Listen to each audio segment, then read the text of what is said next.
It's another one of those fun trips to RamZs Emporium, and this is Corey Ramsey. It is, yes. So I'm wearing my Christmas shirt. I know we're into the new year, but my wife got me a new That's shirt. nice flannel, nice I know, flannel. right? Yeah. Yeah, so I've had some people come in, and there's some of you that are, I'm not hearing it on our on any forum that we're putting it on, but I'm hearing it in the house that people are liking the videos. Oh, Several good. people were saying they watch them every week. I actually had somebody contact me and they wanted to buy several items off of one of the videos that we showed. Oh, my. And so we've had some pretty good responses in-house. Excellent. I'm glad some people are liking them, whether all of Good. you are or not. But anyway, we probably should talk about silver and gold.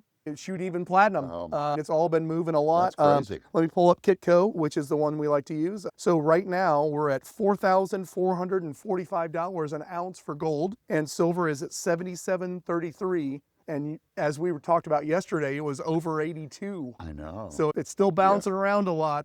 And I follow silver. Yeah. And Bank of America is giving it a price target between 150 and 305. Oh, geez. Isn't That's that just crazy? crazy. I It really love it. is.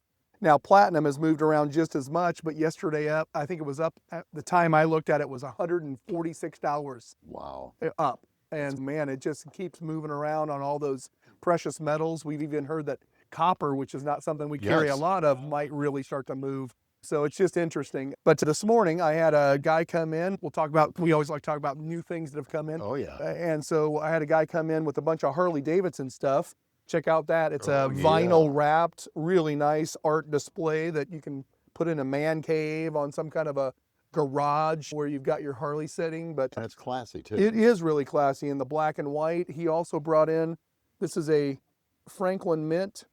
Oh, Uh, look at that. yeah, I think it's, what's the brand or the style of bike? It's a Heritage Softail Classic. Wow, that's But beautiful. nice little display box. And then the last thing he brought me was, it's an unbranded, but it's a really nice blade assisted Ooh. knife. Pops out like that. So I thought that was interesting. It's got high-end steel, but again, as a nice little gift, it says Harley for somebody that likes Harleys. That's right.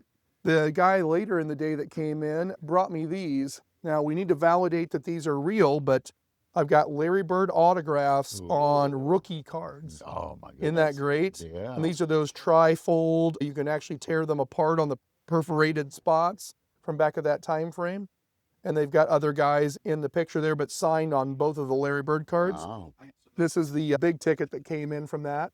Oh, Michael Jordan's second year Fleer card. So technically his third year, but as Fleer came out, the second year, they called that his Fleer rookie, and this would be his second year. Is that worth some shekels? It is. While we're talking about cards, let's just talk about what they're looking for in a card. So when you're looking to have a card graded, I don't know if we've ever talked about this No, before. we have not. So when they're looking at, let's say you had Beckett grade this card.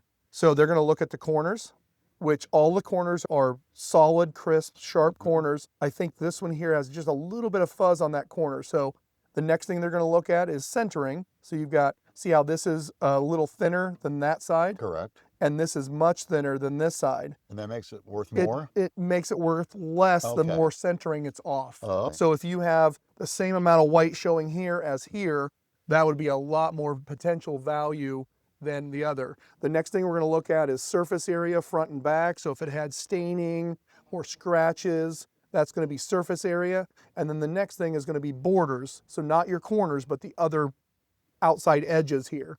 And so they're going to grade on those four sort of things, criteria. And if it hits high grades, if you can get a 10, this thing is worth thousands and thousands of dollars. Goodness. Wow. As it stands, it's not graded. With that soft cornering and the centering being off a little bit, I'm guessing it could be a 7, maybe an 8, based off of what I know about stuff. So it's not like coins, because when you have a coin that's messed up, it's worth more, right? That's if it's errored. Okay. If it's actually roughed up or missing part of the date because it's been worn too badly, it does depreciate just like that would. And so when they're doing grading on those, they're looking for similar type of things. But I figured comic books, we've talked about those before too. Yeah. And man, comic books are run the same kind of way. You're looking for the spine Oh, my. and the staples if they line up. So perfection. Really, you're looking for that kind of perfection. They even say if you're opening the book, you're looking for yellowed pages or white pages. And when they're grading them, they'll say that on the header part. Interesting. So it's just interesting, the stuff that comes in. And while we're talking about this, let's just re-hit the sports cards, Sure. just so people can see the quantity we've got. Oh, yeah. Because I have people that are buying the unopened boxes as well as the individual cards. So if you want to come through, let's head over and check that out real quick. So all of these Oh, my God. are full of cards. So when you grab a handful like this, there's Ken Griffey Jr., there's Bill Euchre, that's a Ken Griffey Jr. rookie right there. So there's a Lou Brock, like flashback. They call it green cracked ice. They have all kinds of variations. But yeah, just Aaron Judge, there's just all kinds of stuff. That's actually a real autograph with a piece of jersey. And this thing is numbered out of 299 that they made worldwide. Nice. So this is baseball. I've got basketball, football, and baseball are the main things we stock here. But I think we have over 300,000 individually priced cards. And that's not including my $1 and $2 boxes, which I've got the 5,000 count boxes and 3,500 count boxes. And I bet you we probably have another 30 to 40,000 of that. And then we've seen the unopened boxes of cards in the cases, but I've got excess here Oh, my goodness. that we Look at fill that. in. Yeah, so in those bookshelves. So if you're looking for cards for somebody, if they're just starting, or if they did it in the past and then they stopped and they're just now restarting, we've got stuff that they can open to find cool things. Or if you like a player, or they like a player, and you want to get something for them, we can get you set up. So Right, there you go. yep. If you're a collector, you need to come this way. From gold and bullion to cards. You get it all at Ram. That's why they call it Emporium. Yeah, All right. everything something you didn't know you needed, but now you desperately want. I think that's what an Emporium stands for. So Absolutely. Fantastic. Yeah. Right here on Fairview Drive. we'll look forward to seeing you soon.